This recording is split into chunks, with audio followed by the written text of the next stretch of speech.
നമ്മുടെ നാട് സാക്ഷരതയിലൊക്കെ വളരെ മുന്നിലാണ് എന്ന് പറയുമ്പോഴും ചില പ്രതിസന്ധികൾ ഇക്കാര്യത്തിലേക്ക് ഉണ്ടാകുന്നുണ്ട്. അത് ഒരു ഡോക്ടർ എന്ന നിലയിൽ അങ്ങ് മാത്രം മറുപടി പറയേണ്ട വിഷയമല്ല. പക്ഷേ എങ്കിൽ പോലും ഈ നമ്മുടെ ചില പൊതുബോധങ്ങൾ അല്ലെങ്കിൽ പൊതുബോധമെന്ന് നമ്മൾ വിശ്വസിക്കുന്ന ചില ഘടകങ്ങൾ, മതസാമുദായിക പരിഗണനകളൊക്കെ ഇത്തരം തെറ്റായ പ്രവണതയിലേക്ക് പോകേണ്ടതുണ്ട്. അവരെയൊക്കെ എങ്ങനെ ഇങ്ങനെയൊരു ഈ കാര്യത്തിൽ സാക്ഷരരാക്കിയെടുക്കാൻ കഴിയും?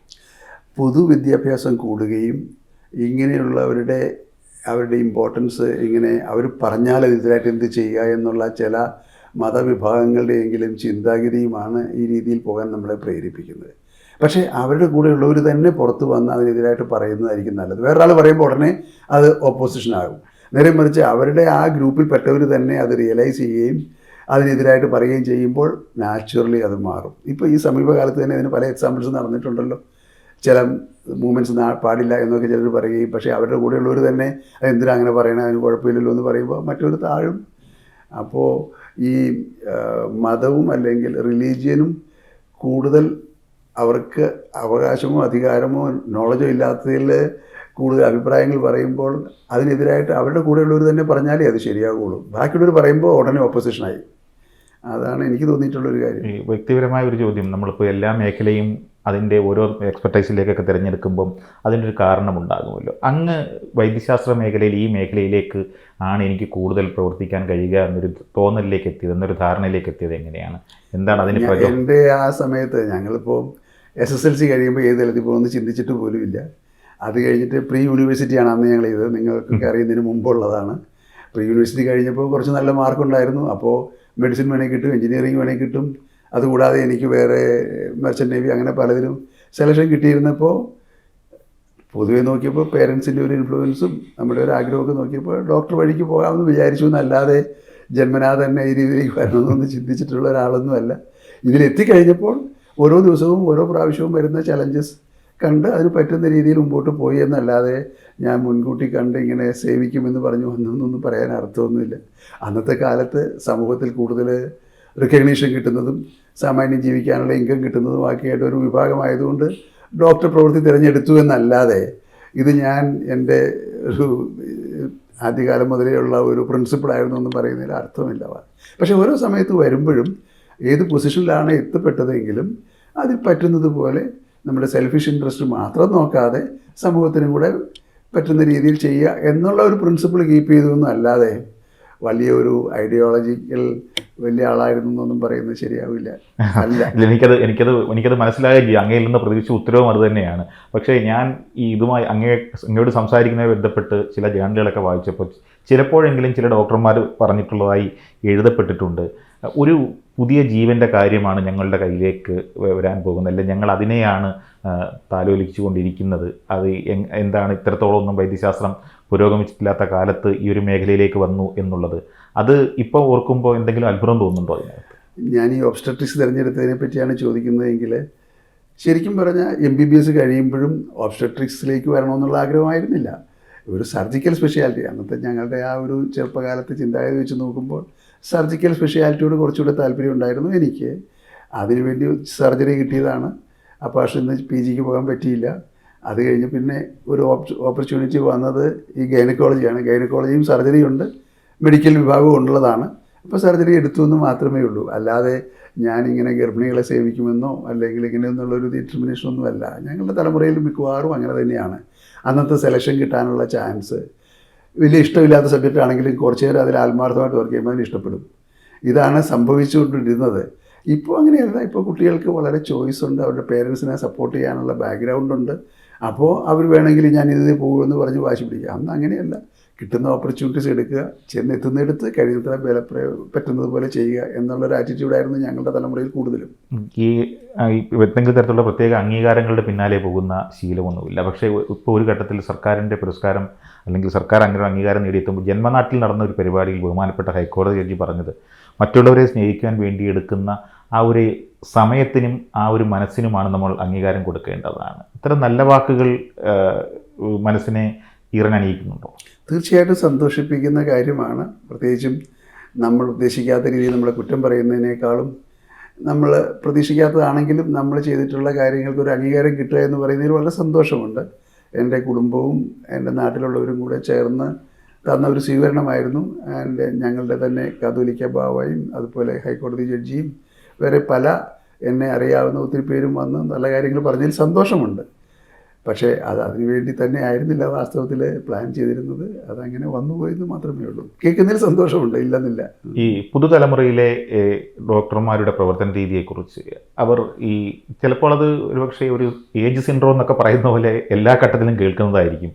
അങ്ങനെയുണ്ടോ പുതുതലമുറ ഡോക്ടർമാരുടെ പ്രവർത്തന രീതിയെക്കുറിച്ചുള്ള പരാതികളിൽ ഏതെങ്കിലും ഒന്നോ അല്ലെങ്കിൽ അരയൊക്കെ കഴമ്പുണ്ടാകും എങ്കിൽ പോലും അങ്ങനെ കാറടച്ചൽ അധിക്ഷേപത്തിൽ കഴമ്പുണ്ടോ? ഇങ്ങനെ സമയത്ത് ഇടപെട്ടായിരുന്നെങ്കിൽ അങ്ങനെയുള്ള ചോദ്യങ്ങൾക്ക് പ്രസക്തിയുണ്ടോ? തീർച്ചയായിട്ടും ഇല്ല. പുതുതലമുറയിലും നല്ല ആദർശ ശുദ്ധിയുള്ളവരും ഫോക്കസ്ഡ് ആയിട്ട് പ്രവർത്തിക്കുന്നവരും പിന്നെ അവർക്ക് ഞങ്ങളൊക്കെ ചെയ്തതിനേക്കാളും കൂടുതൽ സൗകര്യങ്ങളുമുണ്ട്. ഇന്നിപ്പോൾ ഞങ്ങളൊക്കെ എന്തെങ്കിലും ഒരു പോസ്റ്റ് ഗ്രാജുവേഷന് പോവുക എന്ന് പറയുന്നത് എന്തുമാത്രം പ്ലാൻ ചെയ്ത് ബുദ്ധിമുട്ടിയിട്ടൊക്കെയാണ്. ഇപ്പോൾ അവർക്ക് കുറച്ചുകൂടെ ഓപ്പണിങ്സ് ഉണ്ട്, അതിന് പോകാനുള്ള സാമ്പത്തിക ബാക്കപ്പ് കിട്ടും, അതൊക്കെയുണ്ട്. ഞങ്ങളുടെയൊക്കെ കാലത്ത് ഞാനൊരു MBBS കഴിഞ്ഞൊരു ഡോക്ടറാകുക എന്ന് പറയുമ്പോൾ ഫസ്റ്റ് പ്രയോറിറ്റി വീടിനെ എങ്ങനെ സപ്പോർട്ട് ചെയ്യാമെന്നുള്ളതാണ്. I am one of at that time 8 children. എൻ്റെ അനിയത്തിമാരെയും പഠിപ്പിക്കാനുള്ള ഇതൊക്കെ കണ്ടിട്ട് വേണം പിന്നെ എൻ്റെ പോസ്റ്റ്. അതുകൊണ്ടാണ് ആക്ച്വലി എനിക്ക് പോസ്റ്റ് ഗ്രാജുവേഷൻ ആദ്യം പോകാൻ പറ്റാതെ വന്നത്. MS സെലക്ഷൻ കിട്ടിയെങ്കിലും പോകാതിരുന്നത് അതുകൊണ്ടാണ്. ഇന്നത്തെ തലമുറയ്ക്ക് അങ്ങനെയല്ല. ചെറു കുടുംബങ്ങളാണ്, അവരുടെ പേരൻസിനെ സപ്പോർട്ട് ചെയ്യാൻ പറ്റും, ഒത്തിരി അധികം ലോൺ എടുക്കാനുള്ള സൗകര്യങ്ങളൊക്കെ ഉണ്ട്. അപ്പോൾ ഏതെങ്കിലും ഒരു ലൈനിൽ പോകണമെങ്കിൽ അങ്ങനെയുള്ള കുട്ടികൾക്ക് പോകാനുള്ള അവസരങ്ങൾ ഇപ്പോൾ കൂടുതലുണ്ട് ശരിക്കും പറഞ്ഞാൽ. പിന്നെ എല്ലാവരും പറയുമോ ഈ തലമുറ കൊള്ളൂല എന്നൊക്കെ പറയുന്നതിൽ യാതൊരു അർത്ഥവുമില്ല. എല്ലാ തലമുറയിലും അത് ഐഡിയോളജി ഉള്ളവരും നല്ല ആവശ്യങ്ങളോടെ ജീവിക്കുന്നവരും അതുപോലെ അല്ലാത്തവരുമുണ്ട്. ഇന്നത്തെ ആളുകൾക്ക് ഇപ്പോൾ നമ്മൾ ഡ്രഗ്സും അതും ഇതുമൊക്കെയാണ് പ്രശ്നം എന്ന് പറഞ്ഞാൽ അന്നും ഉണ്ട്, കുറേശ്ശെയൊക്കെ എല്ലായിടത്തും ഉണ്ട്. അന്ന് കുടിക്കുന്ന ഒരു പക്ഷേ കള്ളായിരിക്കും, ഇന്ന് കുടിക്കുന്നത് MDMA അങ്ങനെയുള്ള ഡ്രഗ്സ് ആയിരിക്കും എന്നുള്ള വ്യത്യാസമേ ഉള്ളൂ. പുതിയ തലമുറ മോശമാണെന്നോ അവർക്ക് ഐഡിയോളജി ഇല്ലെന്നോ ഒന്നും പറയുന്നതിൽ യാതൊരു അർത്ഥവുമില്ലെന്നാണ് എൻ്റെ പക്ഷം. ഈ ഉന്നത വിദ്യാഭ്യാസ മേഖലയിൽ പ്രവർത്തിക്കുന്ന സ്ഥാപനങ്ങളുടെ ഗുണനിലവാരവും പ്രധാനപ്പെട്ട ഒരു ഘടകമാണല്ലോ. അത് നമ്മുടെ കേരളത്തിലും അല്ലെങ്കിൽ ഇപ്പോൾ ഇന്ത്യയിലും ഈ സ്വകാര്യ മേഖലയിൽ പ്രവർത്തിക്കുന്ന സ്ഥാപനങ്ങളുടെ ഒരു ഗുണനിലവാരത്തെക്കുറിച്ചുള്ള ആശങ്കാകരമായ ചർച്ചകൾ നടക്കുന്നുണ്ട്. അത് സർക്കാർ ഏജൻസികളാണ് അഡ്രസ്സ് ചെയ്യേണ്ടത്. പക്ഷെ അങ്ങയുടെ ഒരു അഭിപ്രായം എന്താണ് കാര്യത്തിൽ? പ്രൈവറ്റ് ആയി എന്ന് പറഞ്ഞുകൊണ്ട് സ്റ്റാൻഡേർഡ് കുറവാണെന്ന് പറയുന്നതിൽ യാതൊരു കാര്യവുമില്ല. ഒന്നാമത്തെ കാര്യം, ഗവൺമെൻറ് സെറ്റപ്പിലേക്ക് വരുന്ന കുട്ടികളുടെ ക്വാളിറ്റിയാണ് നമ്മൾ നോക്കേണ്ടത്.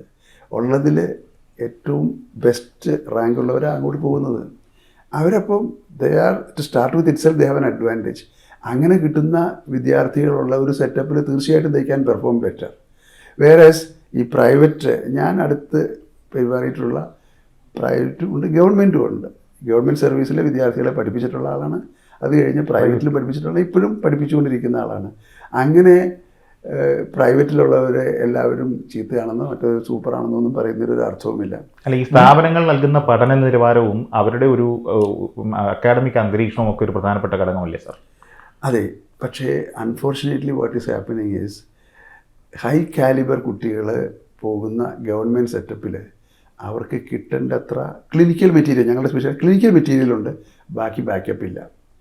പ്രൈവറ്റ് ഹോസ്പിറ്റലാണെങ്കിൽ അവർ ബാക്കപ്പൊക്കെ കൂടുതൽ ചെയ്ത് കൊടുക്കും, പൈസ കൊടുക്കാനുള്ള സൗകര്യം ഉള്ളതുകൊണ്ട് പിന്നെ ഒത്തിരി വിദ്യാർത്ഥികളിൽ നിന്ന് എടുത്തുന്നുള്ള പൈസ കൊണ്ട് ചെയ്യാനുണ്ട്. ക്ലിനിക്കൽ മെറ്റീരിയൽ പല സ്ഥലത്തും കുറവാണ്. ആ ഒരു ഡിസ്ക്രിപ്പൻസി രണ്ട് സൈഡിലും ഉണ്ട്. ഞാൻ ഇടപെട്ടിട്ടുള്ള ചില പ്രൈവറ്റ് ആശുപത്രികളെന്ന് പറഞ്ഞാൽ they are maintaining the standard and principles. Of course എല്ലാവരും at the end of the day ഈ പിള്ളേരിൽ നിന്ന് കിട്ടുന്ന പൈസയും പേഷ്യൻസിൽ നിന്ന് എടുക്കുന്ന പൈസയും കൊണ്ടാണ് ആ സ്ഥാപനം നടന്നു പോകുന്നത്. അതില്ലാതെ നിവൃത്തിയില്ല. ഗവൺമെൻറ് കൊടുക്കുന്ന കോടിക്കണക്കിന് രൂപയ്ക്ക് ഇവരിൽ നിന്ന് പിരിക്കുന്നു. അതിൻ്റേതായ പരാതികളൊക്കെ വരും എന്നുള്ളതല്ലാതെ എനിക്ക് അങ്ങനെയൊരു വേർതിരിച്ച് കാണാനും ഒരു സെഗ്മെൻറ്റ് മുഴുവൻ ഇങ്ങനെ മുതലെടുക്കുകയാണ്, പ്രൈവറ്റുകാരെല്ലാം ചൂഷണം ചെയ്യുകയാണെന്ന് പറയുന്നതിലോ അല്ലെങ്കിൽ ഗവൺമെൻറ് സൈഡ് മുഴുവൻ നല്ല സൂപ്പർ സർവീസ് മാത്രമേ കൊടുക്കുന്നുള്ളൂ എന്ന് പറയുന്നതിലോ ഒന്നും അർത്ഥമില്ലെന്ന് എനിക്ക് തോന്നിയിട്ടുള്ളത്. നമ്മൾ ഇത് രണ്ടും കണ്ടിട്ടുള്ളതും അതിൽ അടുത്ത് ഇടപെട്ടിട്ടുള്ളത് കൊണ്ട് എനിക്ക് തോന്നുന്നത് കുറച്ചൊക്കെ ആ ഇൻഡിവിജ്വൽസ്, അത് ഗൈഡ് ചെയ്യുന്ന ഇൻഡിവിജ്വൽസിൻ്റെ ഇതനുസരിച്ചിരിക്കും. ഞാൻ വർക്ക് ചെയ്തിരുന്ന സമയത്തൊക്കെ എനിക്ക് അങ്ങനെ തോന്നിയിട്ടുള്ളത്. എന്തായാലും ഈ ഒരു ചെറിയ സംഭാഷണം ഇവിടെ അവസാനിപ്പിക്കുന്ന ഒരു സമയത്തിലേക്ക് എത്തുകയാണ്. ഈ പിന്നാലെ നടന്നു വരുന്നൊരു തലമുറയോട്, ഈ ഏർപ്പെട്ടിരിക്കുന്ന തൊഴിലിനോട്, അവരോട് അങ്ങേക്ക് ഈ കുറച്ച് മുൻപേ നടന്ന ഒരാളെന്ന നിലയിൽ, അങ്ങ് പൂർണ്ണമായിട്ട് ഇതിൽ നിന്ന് മാറുന്ന ഒരാളെന്ന നിലയിലല്ല പറയുന്നത്, കുറച്ച് മുൻപേ നടന്ന ഒരാളെന്ന നിലയിൽ അവരോട് എന്താണ് പറയാനുള്ളത്?